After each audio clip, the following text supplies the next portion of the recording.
Okay. Well, Google Plus is telling us that we are now broadcasting live, and we know that a lot of people will continue to join us for the next few minutes here. But for those of you who are Johnny on the spot, welcome to the CosmoQuest Science Hour, Hangout on Air. Quite a mouthful. I'm Mat Kaplan. You may have thought that I was Emily Lakdawalla because your screen is probably telling you I'm Emily Lakdawalla. But no, I am not Emily Lakdawalla. And anyone who knows what Emily looks like, that was, I'm sure, obvious within a moment or two. Emily, with Pamela Gay, the other regular host of this Hangout, they are both at the Lunar and Planetary Science Conference, which is underway right now in Texas. They are just tweeting like mad. Their thumbs have to be worn out because there is so much great science being unveiled there. They're having a terrific time. And they say hello and love and kisses. And they asked me to fill in for today. My name is Mat Kaplan. I believe I said that. I work for the Planetary Society. And my title there is something like media producer. And among other duties that includes is my hosting of our radio show called Planetary Radio, which you can check out on our website at planetary.org. It's a weekly half-hour show, and we talk to some of the most interesting scientists, engineers, creative folks like the fellow who's down at the bottom of the screen there right now, Andre, writers, science fiction and otherwise, and we talk about space exploration and development, which of course is what the Planetary Society is always about, is also about. For those of you who aren't familiar with us, founded by Carl Sagan and a couple of other great guys, Lou Friedman and, oh my God, Bruce Murray, almost forgot, good Lord, about 31, 32 years ago now. And we are active in a number of different areas, including political advocacy on behalf of planetary and space exploration. We have a light sail, our own solar sail project, which has currently got its thumb out waiting for a ride because it's all set to go. We are leaders in the effort to identify and then maybe do something about near-Earth objects and a host of other things that you can check out at planetary.org. And this also connects us to the guest that we have here today, who you see with his really jewel-like telescope behind him there. The Questar, right? Not Questar, yes. Questar. And wasn't that the name of a Gene Roddenberry character and a pilot? Questor, I believe. Questor, I think you're right. Andre Bormanis is our guest today, speaking to us from his home. Andre is a consultant to the Planetary Society, but he is so many, many, many other things. He may have become known to many folks who might be watching this right now because of his work within the Star Trek empire, not to be confused with that other Star Wars empire. But he is a longtime science consultant on Star Trek Next Generation for the Star Trek film series, and that is the feature film series, but went on to become a writer and a producer for Star Trek, specifically Enterprise, right? That's right. And which was just the beginning of his work as a producer-writer in television. You can take a look at his credits. I'll show them to you right now, as a matter of fact, if I can get to the right page here and click screen share. There is his brand new website, which is skybynightproductions.com. Sky by Night Productions, all one word, of course, .com. And it has all kinds of terrific information about Andre, including little synopses, a little sampling of some of the work that he's done, and a very nice bio, which I use partly as the basis for this. And it will tell you that one of the shows that he went on to, and I'm going to get rid of that screenshot now, if I can get rid of it. Did I share it? I didn't actually share it, did I? I don't think it came up. Let me warn everybody, if it's not obvious, I'm new at this. And there's a lot to keep track of here. We're going to be taking your comments that you can type in Google Plus in a few minutes. And that will be a special challenge for me to try to keep track of. I'm going to try once more here, though, to get us this. There is Andre's website. And Andre, if you catch me and screwing up like that, go ahead and shout out. Okay. Try and leave out the expletives. There it is, skybynightproductions.com, with a complete guide to Mr. Bormanis.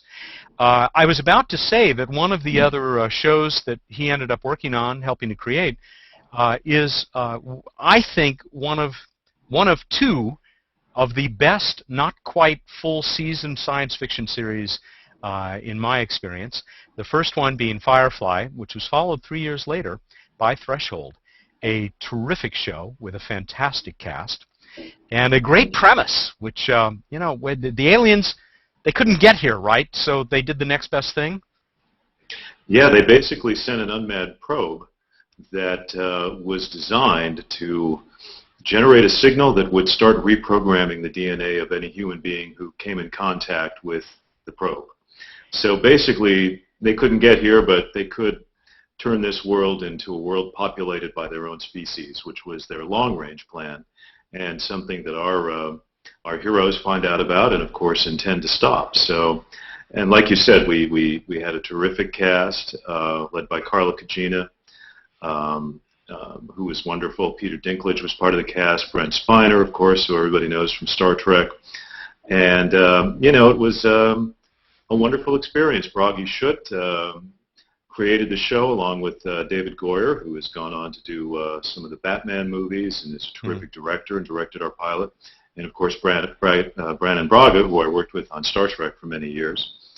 So we had a great writing staff, a great cast, and it was a wonderful show. And unfortunately, there were two other alien-themed, invasion-themed shows on the networks that year. We were on CBS. There was a show on ABC called Invasion, and then a show on NBC called Surface. So it was kind of hard to kind of focus in on just one for people who were interested in that kind of storytelling. And I think that among other things, you know, worked against us to a degree. And unfortunately, we only got to do 13 episodes, but it was a terrific experience and one I'm very glad that I had. Damn shame, and yeah. I think as quirky and wonderful, both, you know, in the casting and the writing, as was Firefly. Yeah, and one small addition: the guest star for the episode that I wrote, the main guest star, was Viola Davis, who was just nominated for an Academy Award for The Help. I'll be darned. So I got to work with Viola, which was great. She was wonderful and lovely and did a terrific job. So if nothing else, you should check out the episode with Viola Davis. All right. You should also, although it's going to be more difficult to do than it used to be, this is one of Andre's books. This is the one that I bought when it was out new, Science Logs, and it's really the science of Star Trek, except, as I told you at the time, Andre, I think it's better than that other book.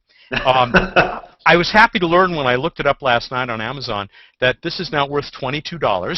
I'm impressed. I've got a few copies, so I know what to do if I need to raise a little emergency cash. Yeah, keep those. Hard to keep believe. those I wrote that 15 years ago. It is hard to believe. Published in 1998. So that's kind of shocking to me to think about how long ago that actually was. Well, it's chock full of Star Trek science and relating it to the current world. And a cool little device that it uses is that at the beginning of each chapter there is an entry from the science log, which I think was a nice touch. Thanks. Anyway, fun stuff to do. I'll just mention in passing, boy, long introduction, because there's so much to say about you. He's taught in a number of colleges and universities. He is an astronomer. He is a pianist, classically trained pianist. And I didn't know this until I looked at the bio. You wrote the planetarium show Centered in the Universe, which was the first one. It was the premier program after the Griffith Observatory opened, after being remodeled over the course of several years. Ed Krupp asked me to come in and help them write the narration. So along with Ed Krupp and Don Davis, the artist who created the extraordinary illustrations that are used throughout the show, we put together this program called Centered in the Universe, and that was what we used at the grand reopening of Griffith Observatory, which underwent this extraordinary major renovation. It was 4 to 5 years in the making. They literally lifted the building off of its foundation to carve out new space underneath, so that the existing structure in the exterior of the building, which is quite historic and a Los Angeles landmark, was basically untouched. All of the renovation happened essentially below ground, but the planetarium was completely renovated and refitted with more comfortable seats and a state-of-the-art Zeiss digital planetarium projector and laser projectors, and it's really something quite special. And I've always wanted to write a planetarium show, and was just thrilled when Ed invited me to help them do the one that would reopen Griffith. And it is, for those of you who have not been to LA or maybe have missed the observatory, don't miss it next time you're in town. It really is a must-see in our town. It's been one of my favorite spots in the city for as long as I can remember, and I've lived here my whole life. Yeah, it's a terrific place. Well worth seeing. One more Andre Bormanis tidbit, which is that when you were serving as the science consultant to Star Trek, you introduced astronomy to a number of the Star Trek cast members. And I happen to know that Bob Picardo, a mutual friend and a supporter of the Planetary Society, member of our advisory board, I believe, gives you full credit for that. Full credit or full blame? I'm not sure which. Hi, you still there? I think I lost you, Andre. Oh, yep. There you are. You're back. Picture froze for a moment. Oh, okay. I invited him and some other cast members to participate in a fundraiser for the Planetary Society. This was, again, 10, 12 years ago now. We did some readings from the works of Ray Bradbury at the Pasadena Playhouse. And we had several Star Trek actors involved. Bob was one of them. Nichelle Nichols, who played Lieutenant Uhura, of course, in the original series. Tim Russ, who was Tuvok on Voyager. Charlton Heston, who has never had anything to do with Star Trek, but obviously everybody would recognize his name, did a reading. So it was a terrific evening, and it was also, again, an opportunity for me to achieve another lifelong dream and work in a small way with one of my heroes growing up, an icon of science fiction, Ray Bradbury. So I got to sit down with Ray and Bruce Murray and Lou Friedman and kind of figure out what kind of a program to put together, how we would frame it, get some actors involved and so forth. And Bob had a great time, and he's a very bright guy, very interested in the sciences. I just saw Bob Sunday night. He is going to be speaking at SETICON 2 up in San Francisco in the Bay Area this June. I'm going to be there as well, and Bob will be there, possibly some other actors from Star Trek. So, yeah, he's really embraced the Planetary Society and has been a great asset to us as a fundraiser and spokesman and ombudsman, and something that he actually takes a great deal of joy in. My boss, Bill Nye, Yes. the CEO of the Planetary Society. We call him Bill Nye the Planetary Guy now. He will also be speaking at SETICON 2. That's right. Yeah. I hope I'll be up there again to cover it for Planetary Radio. Right. Had a great time last time. Yeah. I want to just mention to anybody who may have joined us since we first started, this is the CosmoQuest Science Hour Hangout on Air. I am not Emily Lakdawala after botched plastic surgery, which is a joke I stole from Andre. Emily and Pamela Gay are at the LPSC, which is the Lunar and Planetary Science Conference this week. So I'm filling in for them, Mat Kaplan from the Planetary Society, with my guest Andre Bormanis, writer, producer, astronomer. I keep wanting to say astronaut. You wish. Wouldn't that be nice? Let's go on to, and I should remind you, Emily has put in here that I should remind you to, if you're watching us on Google+, please +1 us right now so that we know that you're out there. That's the best way for us to know that we've got an audience out there. We know the word is out and saw a few indications that people are out there. Do keep in mind that we'll be taking your comments and questions a little bit later if I can keep my eye on the little comment window here. Have to, one-man band it here, so we'll see how it goes.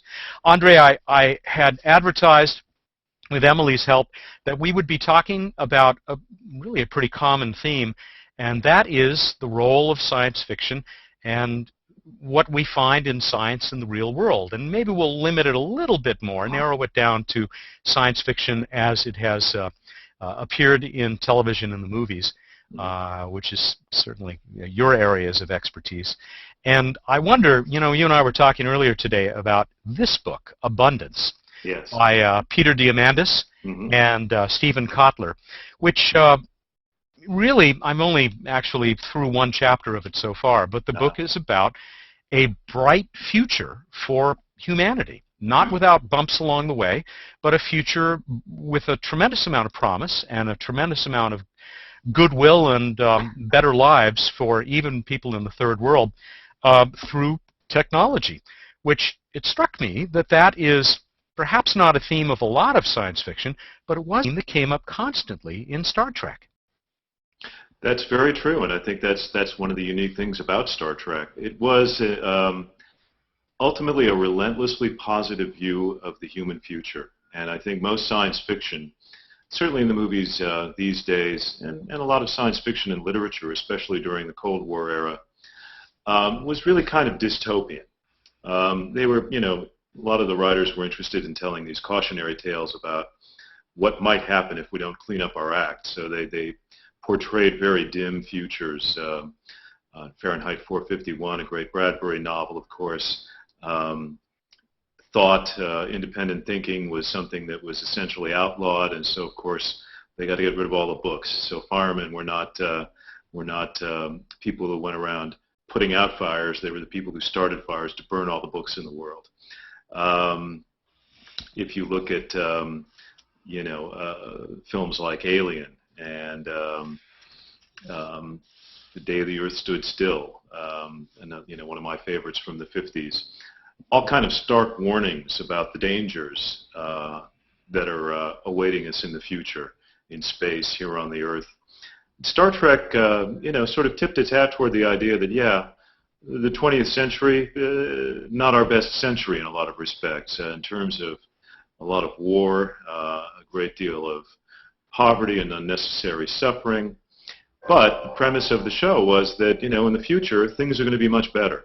And we're going to experience some bad times. We may even see, a partial collapse of our technical civilization, wars. But in the end, we're going to come together. We're going to put aside our differences. We're going to recognize that we've been behaving badly and grow our technological adolescence, as Gene Roddenberry liked to put it, and work together to build a future in which humanity explores the stars. And I think the appeal of that really can't be understated. It's clearly one of the driving forces behind the success of Star Trek over all of these decades now, is that essential optimism of the vision behind that series of TV shows and movies. I think that was true also in the series that you were most closely affiliated with, Enterprise, Yes. Because there was this sense through much of the series, not all of it, because they ran into some big challenges there too, Right. that we were the new guys in town, in the galaxy. It was like, hey, we're from Earth. Uh-huh. What's new around here? And Right. sometimes got their feelings and other things stepped on a little bit. Yeah, and when we did Enterprise, we wanted it to, essentially be a prequel to the Star Trek universe, the universe that we've all come to know and love, and talk about the early days when it was a little more rough and tumble, when we were wet behind the ears. We didn't really know what we were doing out there. The Vulcans didn't think we were ready to get out there to the extent that we wanted to, and so we ran into problems. And but we had a crew who, I think more so than the other series, were more like you and me. People like us. Imagine if you and me and some of our friends were given a starship to go off and explore the galaxy. We wouldn't be the cool and calm professionals of the Captain Kirk, Captain Picard, Captain Janeway, Captain Sisko era. We would be like giddy teenagers and, excited and scared and, reluctant to step into the transporter, even though we really want to see what's down on that planet. So that was kind of the tone of the show, which was very different. And I think some people really liked that and some, not so much. But I thought that was, that was a fun chapter in the history of the Star Trek universe, this notion that, there was a beginning, that it wasn't easy. It was very exciting. We made a lot of mistakes. But then, of course, we ultimately thrived and became, the centerpiece of this vast federation of like-minded spacefaring species. To go back to the earlier theme that we were talking about, these dystopian futures, Yeah. I think of Blade Runner too. Yeah, sure. Not the kind of place I'd want to live. Right. There seems to have been, in the movies at least, particularly in the most recent years, far more of these very pessimistic visions than there have been of the positive ones that we see in Star Trek. And I don't know, do you think is that just human nature to and maybe the function of science fiction to give us these warnings about what might be if we're not careful? Well, sure. I remember, Ray Bradbury used to say that, when he wrote his stories about the far future, he said, I'm not trying to predict the future, I'm trying to prevent it. So, people have legitimate concerns about all the bad things that could happen if we are careless in the way that we develop and use certain kinds of technologies. If we don't learn to be more tolerant of other cultures, other people, other ideas. If we don't, address the real needs of people who have not had the opportunities that you and I have had, and who have not had the opportunity to live long and prosper. So yeah, I think it's legitimate. It's it's not. I enjoy a lot of the Blade Runner is a great movie. So is The Day the Earth Stood Still. So is Alien. Looking forward to Prometheus. And yet, it seems like it's almost a little too much on that side, and I think part of it is because you have a built-in opportunity for conflict. It's easy to find the conflict when you have a totalitarian government oppressing an individual, as in 1984, for example. Harder to find the conflict in a utopian society where everybody is happy and healthy and free of want. So the dramatic possibilities a little more limited in those kinds of stories, and you have to find clever ways of bringing conflict into those kinds of settings. But I think that in Star Trek it was it was a nice balance. There was always jeopardy, but the premise of the show was that jeopardy wasn't about people on Earth trying to harm each other or take power to themselves at the expense of others. It was about all the stuff that was out there that people weren't quite as enlightened as we are.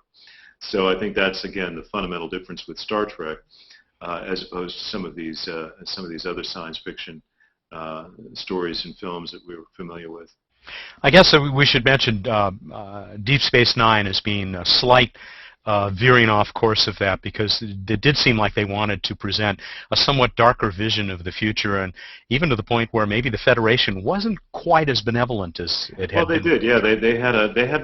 They were interested in doing more political themes on that show, and there was a conflict built into the two alien races who kind of figured prominently in the series, the Bajorans and the Cardassians, and history of warfare and mistrust between them, and the Bajorans having been nearly destroyed by the Cardassians. But then there was also political intrigue in the backstory on Earth, not so much in the Federation, but in this little shady group called Section 31, which was kind of their intelligence agency that didn't officially exist and did the unpleasant things that no upstanding member of the Federation would condone, but things that they felt were necessary for the survival of the Federation. That was a different tack, not necessarily the direction I would have gone. There was a similar theme in the Star Trek VI film, The Undiscovered Country, where there was actually a kind of a conspiracy among some of the Admiralty of the Federation to essentially destroy the Klingon Empire, and Captain Kirk himself was somewhat, not directly complicit, but sympathized with that perspective. And as I understand it, from Nicholas Myers, who co-wrote and directed that film, Roddenberry really disliked that. Really? He thought that was totally the wrong approach, that was not Star Trek. Our characters would never behave that way. And, I think he probably had a point. But, at that point, Gene was not directly involved in the, in the franchise or the movies.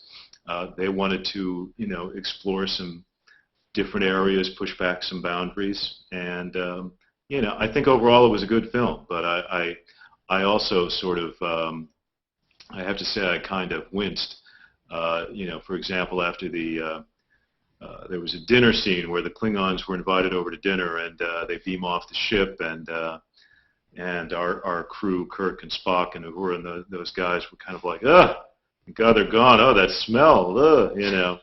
And, you know, the cast at the time, I think, had problems with some aspects of the ship. It's like, you know, aren't we supposed to be beyond all of this stuff? Yeah, even if the Klingons, you know, weren't exactly, you know, the most hygienic species we've ever encountered, we would never judge that. You know, that's not what we're about. And we would not conspire to do something as underhanded as, you know, premeditated murder in order to foment a war that, you know, in the hopes that the other side's going to lose.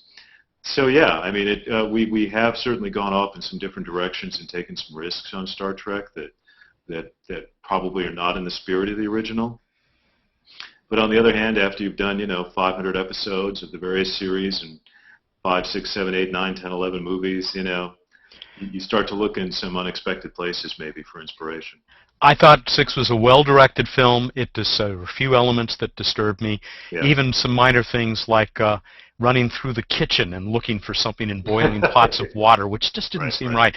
But it did have one great redeeming value, which is that we got that wonderful introduction to, you know, you really can't appreciate Hamlet unless you read it in the original Klingon. The original Klingon, yes. Right. No, there was some great stuff in it. And, of course, in the end, everybody learned their lesson. And justice prevailed. So in that sense, it was very much, I think, in the spirit of Star Trek. Yeah. We are, for those of you who may have joined us in the last few minutes or need a reminder, this is the CosmoQuest Science Hour coming to you courtesy of CosmoQuest. Pamela Gay and Emily Lakdawala, who are the usual alternating co-hosts, are at the Lunar and Planetary Science Conference this week. So I'm filling in for them. I'm Mat Kaplan of the Planetary Society, where I host our radio show, Planetary Radio. My host is Andre Bormanis, longtime science consultant to the Star Trek franchise and a writer and producer for Star Trek and many, many other productions, as well as many other pretty cool things that he does. I'm going to invite anybody who wants to now. Please do send us your comments, and don't forget to click the +1 button. Please do +1 us so that we do have a record of you out there, and we look forward to getting your questions for Andre about, and I know it's kind of come off as kind of a Star Trek hour so far, but, you know, what can I say? That's, I kind of like Star Trek. Me too. But we do invite you to get your comments in now, and I'll try and keep an eye on the little comment window, which is open on my screen. But, Andre, let me shift gears a little bit and go to talking about what science fiction has gotten right and what it's gotten wrong. I mean, really, those of us who maybe are the biggest fans of science fiction, we don't look to it to predict the future. But it is often looked at that way by us and others. What do you think? Has it had a decent record or not so much? Well, it really depends on the writer and the driving force behind that writer's vision. If you look at somebody like Robert A. Heinlein, he was somebody who was a trained engineer, a very smart guy who was very interested in technology and the social impact of technology.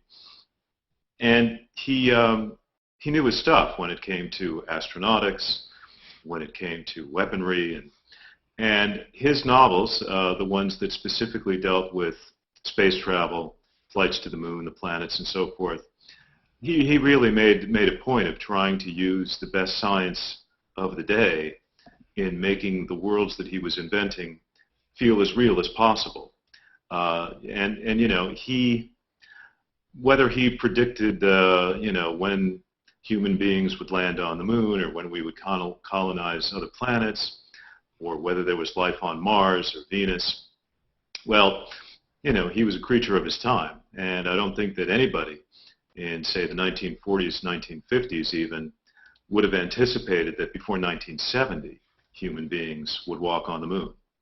That seemed like something that may happen at the end of the century, and most of the experts who discussed those things, like Wernher von Braun, for example, if you'd asked him in the mid-1950s when are human beings going to travel to the moon, he probably would have guessed toward the end of the 20th century and had a very different conception of how we might get there relative to the way that we actually did. But again, you know, people like Heinlein paid attention to the Wernher von Brauns of the world, when Arthur C. Clarke collaborated with Stanley Kubrick to do 2001: A Space Odyssey. They worked with any number of technical consultants to really try to make sure that their depiction of what space travel might be like in 2001 was as accurate as they could make it. Now, of course, we don't have anywhere near the kinds of technologies, spaceflight technologies anyway, that were depicted in that film, which for me, of course, is too bad. Certainly, we could have had a pretty substantial space station by 2001 and a moon base, although I don't think it would have been anywhere near as elaborate as what was portrayed in that movie. Even in 1968, when that film came out, I think a lot of people looked at that moon base and said, well, good luck building that in the next 30 years. It was just kind of crazy in some respects. A nuclear-powered spaceship that could carry astronauts to Jupiter, that, on the other hand, was quite plausible. And, the reason that we didn't do those things has little, if anything, to do with science. It's obviously a question of priorities, political issues, and so forth. A lot harder to get into space than people realized, a lot more expensive. And I don't fault science fiction writers for, not recognizing those kinds of things. But I think what the value is it shows you what the possibilities are, what kind of choices we'd need to make in order to actualize those possibilities or prevent them. And in that regard, I think that many writers, even Ray Bradbury, who claims that he doesn't know how to drive a car, let alone how to, build a rocket ship, and he was never terribly interested in getting into the details of how a nuclear-powered spacecraft might carry a crew of 12 to Mars. But he was interested in the social dimensions of those questions, and that's what he was exploring in all of those works. The impact of television. I think he was quite prescient when you look at Fahrenheit 451, and you have wall-to-wall television, and you think about the dominant role that television plays in our lives today. It's only a matter of time before the big screen is basically an entire wall and then an entire room. He talks about, iPod-type little ear radios in Fahrenheit 451 and how that creates a kind of alienation among people, that we become a little bit more removed from sort of normal human interaction, a little more isolated in our own lives, maybe a little more narcissistic, and he, I think, rightly warned against the dangers of that, the impact that could have on society. So I think that, the writers who try to engage these questions about what are these technologies doing to us as people, where might they lead society in the future, what are the upsides, what are the downsides, I think that science fiction has done a very good job of raising those questions and showing us the various alternatives in very intelligent ways. So, I don't know any science fiction writer, and I know a lot of them. I don't know anyone who's trying to be Nostradamus. It's not so much about prediction. It's about showing people what if we take this road as opposed to that road. What might happen. It goes back to your quote from Ray Bradbury. He's not trying to predict the future. He's trying to prevent it. He's trying to prevent it. Yes, exactly. So I think that that's really what good science fiction ultimately does. It looks at those kinds of questions and tries to sort of develop scenarios that suggest what some of the consequences of going down those paths might be. I wonder about recurring themes in science fiction, some of which show up in the world. And I was talking to somebody not too long ago, and we were talking about the Matrix, that series of films. Right. And this person drew a comparison to Metropolis, that great old Fritz Lang film of humans being sort of absorbed in the machine, and it was a very classist society. I'm not sure I exactly caught the link between The Matrix and that, but here certainly were two films. We'll talk about Metropolis that definitely seemed to be warning us about where at that time the world seemed to be going. Sure. And, I haven't seen Metropolis in a long time, but, we do see these themes cropping up again and again. And, a lot of science fiction, I mean, one could argue, and many people do, that the first legitimate science fiction novel was Frankenstein, by Mary Shelley. Prometheus Unbound is the subtitle. And that was very much a science fiction premise. What if you could essentially construct a man out of the parts of other men and bring him back to life?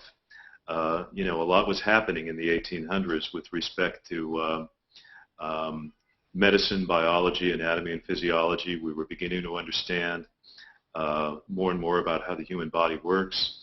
It was Alessandro Volta who showed that you could stimulate the nerves of even a dead frog and make its legs twitch. And these ideas were frightening and compelling. And it was really,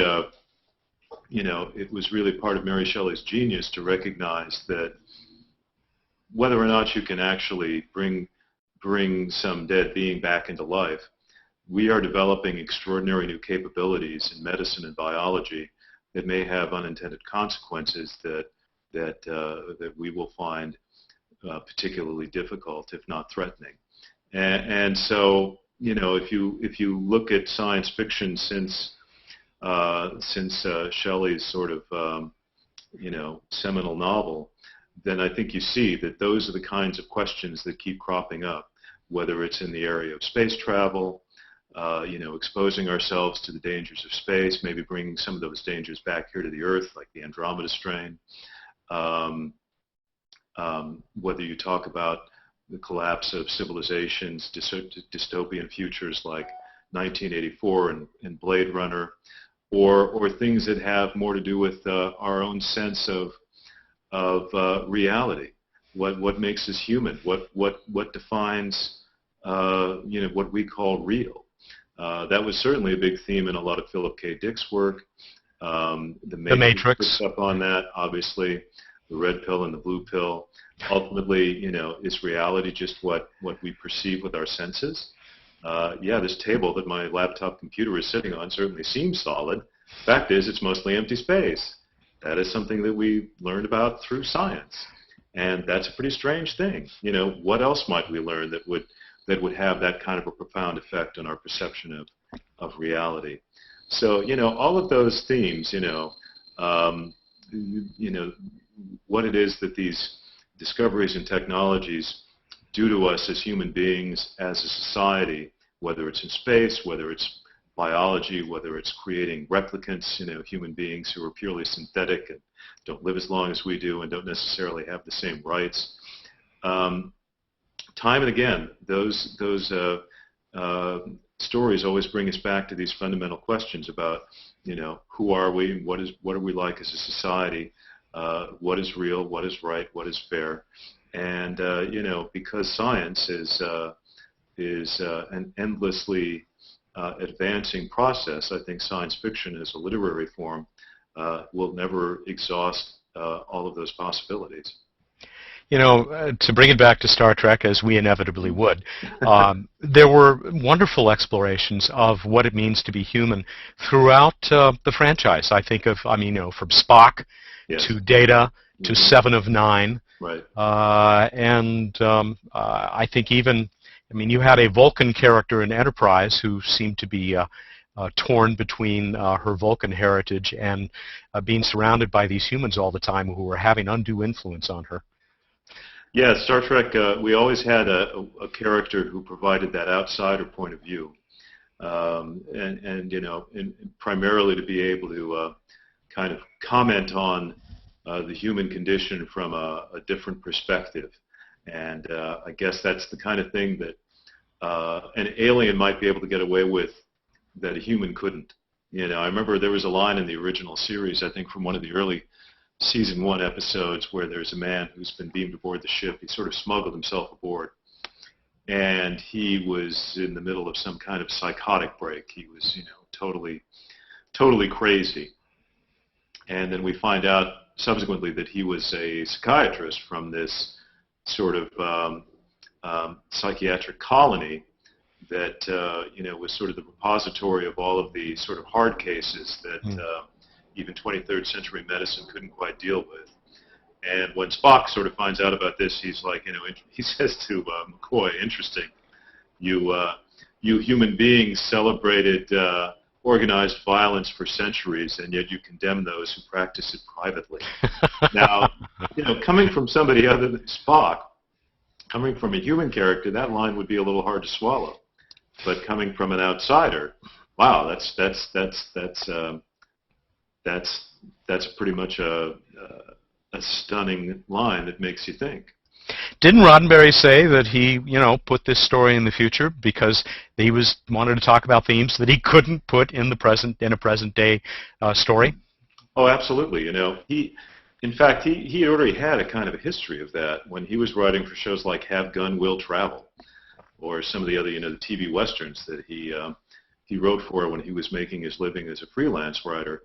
He tried to work those themes into his stories and found very quickly that there was a limit to how much the networks would let you get away with. And of course, at the time, there was only network TV. There was maybe a little bit of original programming at some of the larger independent stations, but typically that was just like, morning kids shows or cooking shows or something. And so Roddenberry felt that, hey, if I really want to do this, if I really want to talk about these issues of, gender roles and gender equality and war and peace and racism and all these other topics that were clearly, a source of much debate in the 1960s and, caught up in the civil rights movement, the Vietnam War and so forth, he said, I think I got to do science fiction. If I put these stories in the far future on a spaceship, and have these alien beings with pointed ears and what have you, it'll probably go past a lot of the network censors.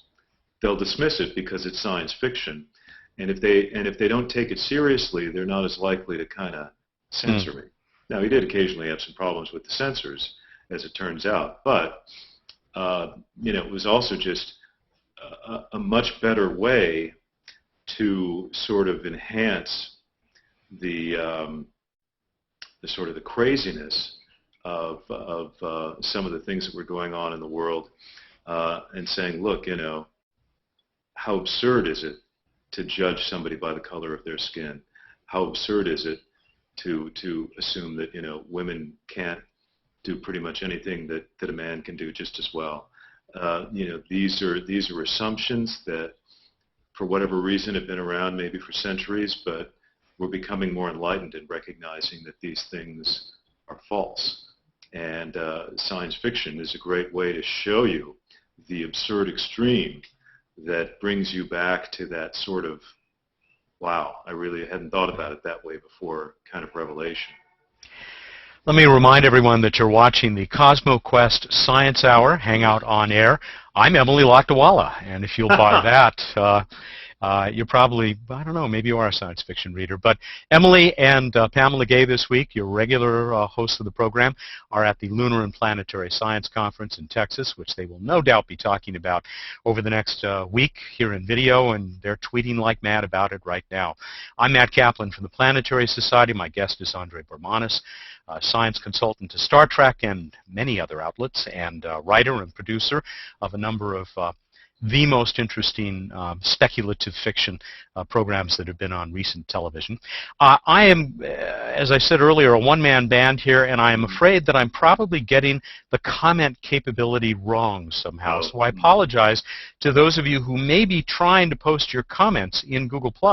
We would welcome them if only they could reach us, but I'm only seeing the three that we've, Emily put in one herself.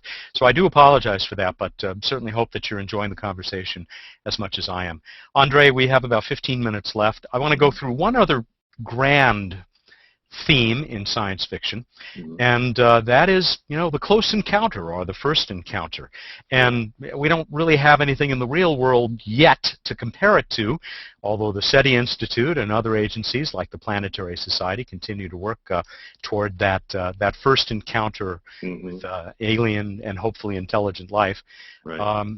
What do you think of how science fiction has handled this? I guess, once again, it's a pretty wide spectrum.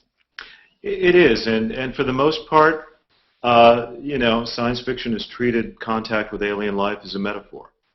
When H.G. Wells wrote The War of the Worlds, he very much had in mind English colonialism and the fact that England, in developing its empire, was not necessarily kind to some of the natives that they encountered and found them quite easy to subjugate because they were technologically inferior to the British troops. Wells thought, what if the shoe were on the other foot?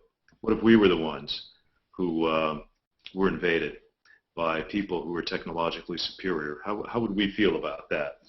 So again, it was a metaphor, and Ray Bradbury kind of turned that around in The Martian Chronicles. Human beings essentially invaded Earth, and that was kind of a metaphor for the American expansion into the West in the 1800s, where we weren't really particularly fair to the Native Americans who were living here for the most part perfectly content with the lives that they had. And so alien contact, I think, in science fiction, it's about how we encounter the other, how meeting somebody who is so vastly different from you, your life, your values, what you know and understand or think you know and understand, reveals your own prejudices and limitations, your own fears and anxieties in many respects. So I think that, again, it's mostly holding up a mirror to human beings in a way that kind of puts us in a very extreme predicament. And if you look at films again throughout the 50s and 60s, there were many metaphors of Cold War themes being echoed in movies about human first contact with alien life. Certainly things like The Day the Earth Stood Still. It's a film called Angry Red Planet. Kind of obvious metaphor, I guess, for the communist Russia. To say nothing if Mars needs women. Well, exactly. Yeah. So they're mirrors. They're not intended for the most part to be thoughtful meditations on what alien life might really be like. Now, sometimes, some science fiction writers will go down those roads and try to imagine interesting, unique alien life forms that are intelligent and unexpected, and that can be very fun stuff. Now, can I interrupt you? Bill Nye and I were talking earlier today about the Horta. Yes, the Horta. And completely, probably about as alien an intelligent species as you could find, and yet one that still shared some of our values. Exactly, and again, a great story that was essentially about prejudice. We see this ugly thing; it's killed some people. We assume it must be hostile and basically a brute. Not an intelligent being at all, but just a predator. Like a shark or a leopard in the jungle. But then we find out, of course, it's really just a mother protecting its young. We'd inadvertently been destroying its eggs. So, that was another great Star Trek moment of question your assumptions. Don't think you know everything that you might believe to be true, because that's what ultimately gets you into trouble. One other Star Trek episode that I obviously talking about many of my favorites, but I think they're a lot of people's favorites. This was out of Next Generation, and it was a fascinating one. Not perfect in what they attempted to do, but an extremely noble attempt. And this was where Captain Picard and an alien captain transported down to a planet and had to try and communicate with each other to forge an alliance. And but the problem was that the alien species spoke only in metaphor. Do you know the one I'm talking about? Oh, of course, yeah. It's called Darmok. Yes. Yeah, and Paul Winfield played the alien captain, and I thought that was a really clever way of looking at the problem of communicating with a truly alien intelligence, and that's of course one of the big questions in SETI. If we do get a signal, will we even be able to understand it? Will we be able to translate it? What does it mean to translate a signal? We use binary code now in just about everything, or hexadecimal code. Why would we assume that aliens, even if they have technology very much like ours, would develop ways of coding signals that are in any way comparable to the way that we do it? It's an assumption. But of course, that's all we can work with because we've never met an alien. We don't have experience with other alien species. We don't know what's common and what's uncommon. We don't know if we're the exception or the rule. If we're the rule, great. And, SETI is kind of premised on the idea that at least to some extent, we're the rule. That is, we're not going to be able to communicate with some intelligent form of alien life that is so different from us that we don't even recognize it as life. But that's not what SETI is looking for.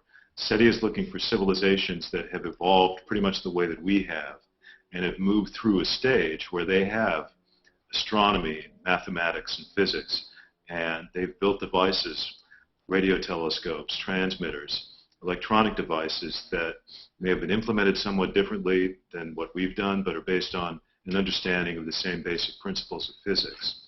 And so if there are other species out there that have developed along the lines that we have, maybe there's some reason to believe that that we would be able to develop some kind of meaningful form of communication with them. If they are significantly different from we are, there's probably little, if any, hope of learning how to communicate with those species. After all, we have good reason to believe that dolphins and whales are intelligent species on this planet. Maybe not quite as intelligent as we are. They're certainly not tool users. They don't need to be. They don't live in an environment where tools would be a particular advantage. But we've not yet learned how to communicate with them.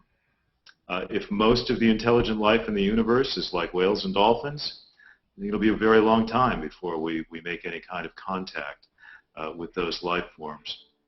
But we got to hope that there are some other people at least out there sufficiently like us that there is an opportunity to communicate, to receive a signal and translate it and understand it. Speaking of first contact, aren't we getting close to, or maybe Zephram Cochrane has already been born, I think. How soon, terrible way to put it. Yes. Where's my warp drive? Forget my jetpack. Where is my warp drive? That's the kind of thing that I could imagine that 10, 15, 20 years from now, if we finally understand what dark energy is, maybe we'll realize, hey, wait a minute, this dark energy is something that we could harness. And maybe that will be step one on the road to something like warp drive. Mm-hmm. On the other hand, it may be that it's just not going to happen for 1,000 years, or maybe not at all. It's one of those things that is too far removed from anything that we've done so far to be able to make a legitimate prediction about if and when it might happen. Now, you can talk about nuclear thermal propulsion. We know how to do that. We built a few prototype engines back in the 60s. If we decided that we wanted to build nuclear thermal propulsion spacecraft that could take a human crew to Mars, if the government decided that was an important national goal, and everybody agreed that we're going to pump a few $1 billion a year into developing that technology, we'd have it in 10 years. That's something that we know how to do. Warp drive is still purely speculative, but there are some tantalizing hints that maybe, just maybe, oh, and here comes a cat. Hey, cat. It's almost dinner time. This is Suki. She knows that she's Hi, Suki. At dinner about 5 o'clock. That's a prediction I could have made, but didn't actually. It's going to come up on this table at some point. and join in the interview, because not only does she like to eat a lot, she likes to be the center of attention. But yeah, it's not impossible that we'll live to see warp drive. I think it's extremely unlikely. But the exciting thing about living in these times is that you never know when the next breakthrough is going to happen. Yeah. And and the other thing that's kind of exciting is, we're learning more and more about how biology works at pretty fundamental levels, and how to extend human longevity. There is at least one person in the world who was documented to live over 120 years. This woman in France who died a few years ago. I believe she was 121. I had a piano teacher when I was growing up. She was 21 years old when the Wright brothers flew at Kitty Hawk. She lived to see men walk on the moon. She lived to be 104. So I think that, it's reasonable to think that in the next 10, 20, or 30 years, the human lifespan, the healthy human lifespan, will look more like 100, 110, or 120 years. And if you can live, for another 50, 60, 70 years, think of what kinds of medical breakthroughs might happen in the next few decades that could extend your life even farther. So that's what gives me a little bit of hope that, I might live long enough to see some of these extraordinary breakthroughs. Now, if I live to be as old as my grandfather, 93, and pretty much healthy all through, his life, I would feel blessed. And I have no expectation of living into the far future. But it's not impossible. And that's part of what's exciting about being alive today. You and Ray Kurzweil, I should say, who wants to preserve himself for that singularity that he's sure is coming in a couple of decades. He's much more optimistic than me, I think, about that stuff, but I wouldn't call him wildly optimistic. I wouldn't say that he's crazy. He's a very smart guy, and I think that, he's on the more optimistic end of the spectrum in terms of what really might happen in the next few decades, but it's certainly within the realm of possibility, more so than, say, warp drive or even your own personal jetpack. I mean, you could buy a jetpack. It's just not a very efficient way to travel, as it turns out. And somebody developing one that would allow you to do your daily commute and be as affordable and reliable as your automobile, yeah, that's probably not going to happen. Sorry. We're almost out of time. There is one other piece of technology that I want to ask you about, somewhat more mundane. But I want to remind, and first of all, thank everybody for joining us for this CosmoQuest Hangout on Air. It will return, this Science Hour 1 will return next week. I don't know if it'll be Pamela. I think it'll be Pamela hosting because Emily did last week. But we'll see. Pamela Gay, Emily Lakdawala, the alternating hosts of this. My guest today, Andre Bormanis. The other piece of technology, wait a minute, I can't remember what it is. Uh-oh. So I have to get out my pad to remind me. There it is. There's my pad. Apple owes Mike Okuda and Rick Sternbach some money. I think you're right. Pad or perhaps tricorder. You Yes. told me earlier today that you could tell us a fun story about the origin of the tricorder. Oh, yeah. You mentioned Peter Diamandis' new book. I knew Peter a little bit back when we were both in Washington, D.C. That was Abundance, by the way, we talked about Abundance, earlier in the yeah. hour. Mm-hmm. When Gene was developing the original Star Trek, he had this idea that it's going to be about a crew of several hundred people on a starship. It's going to have a kind of a Navy-like, command structure. And he knew, of course, well, we're going to do this ship. It's going to be like a battleship. It's going to have a bridge. What else does it need? Well, crew quarters. It's going to have a mess hall. It's got to have a sick bay. It's got to have, these guys are going to be in danger probably on a weekly basis. You're going to have a doctor. You're going to have a sick bay. What would the sick bay of the future look like? And he thought about, today you go to the hospital, with some kind of an injury. They sew you up with a needle and thread. It's barbaric. They put a glass tube under your tongue to take your temperature someplace else. They do X-rays. They got to develop the film. It takes forever. So this is really primitive. And he said, you look at the advancement of technology today, the role that computers are playing. We've got radar. He said, I can't imagine that these technologies are not going to be applied in the future to the field of medicine. It only makes sense. We'll have some kind of a radar thing maybe that can scan your body and get all of your vital signs. We'll have new kinds of drugs, and you'd want a hypodermic needle. I think that could be basically adjusted to deliver different dosages of different kinds of drugs depending on the patient. You'll have a handheld scanning device, this medical tricorder that you could use out in the field because people get injured in the field, all the time in the military context. We're going to need to have a field-ready version of that device and so on. So, he put all of this stuff into the show, and of course, in the first few episodes, we see the sick bay and those great bio beds, and the readouts of the, the vital functions and stuff. And a few weeks after the series aired, he started getting letters from General Electric and Siemens and all of these companies that made advanced medical technology saying, "How did you know we were working on this?" And he's like, "Well, I didn't. I just thought, what would happen if we logically extended, 10, 20, 30, 100 years into the future, the technological developments that are happening today in radar and computers and all of these things into the fields of medicine? Because, you know that ultimately that's got to happen. And we know that in the future for this starship, medical technology is going to have to be much more efficient than it is today, or we're going to lose, half of our crew before, first season is over." So again, just asked himself logical questions and came up with logical answers. And isn't Peter Diamandis funding a new X Prize to develop a tricorder? He is. He has developed a prize for the first group to develop a tricorder. I don't know what all of the constraints are. It's going to have to be, something that can do certain arrays of tests and do them quickly and efficiently and inexpensively.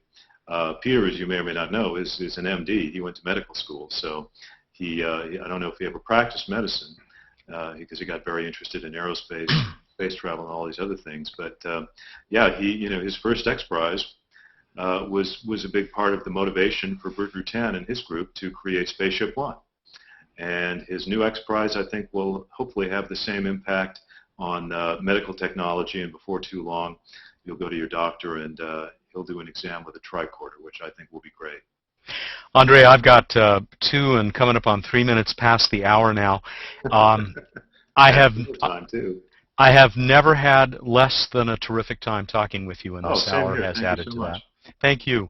And thank you, all of you who've been watching. One last appeal to please +1 us if you're watching in Google+. And do return to the CosmoQuest.org website if that's where you're watching us, where there will be lots of other great things going on, including next week's Science Out in CosmoQuest. Probably not a kitty on the table, but you never know. And I'll just leave you with the other piece of Star Trek technology, mundane technology, that as a kid I wanted to know wasn't all around us, and all of a sudden it showed up, and those were those doors that like that. Now they're in every supermarket. So you see, science fiction does get it right. My guest has been Andre Bormanis, consultant to Star Trek and consultant to the Planetary Society, a writer, producer, director. This is his book, still available, though not cheaply at the moment, from Amazon and perhaps some other sources. And it has just been delightful talking to you, Andre. It's always a pleasure, Matt. Thank you so much. I'm Mat Kaplan of the Planetary Society, and I hope you'll check out Planetary Radio. It's on about 150 radio stations and Sirius XM satellite radio on Sunday evening, 6:30 Pacific time. And probably the easiest place to find it, though, is planetary.org or in the iTunes store. Planetary Radio, one of many things done by my employer, the Planetary Society, headed by my boss, Bill Nye, the science and planetary guy. Thank you again for joining us for this CosmoQuest Science Hour, and live long and prosper. You too.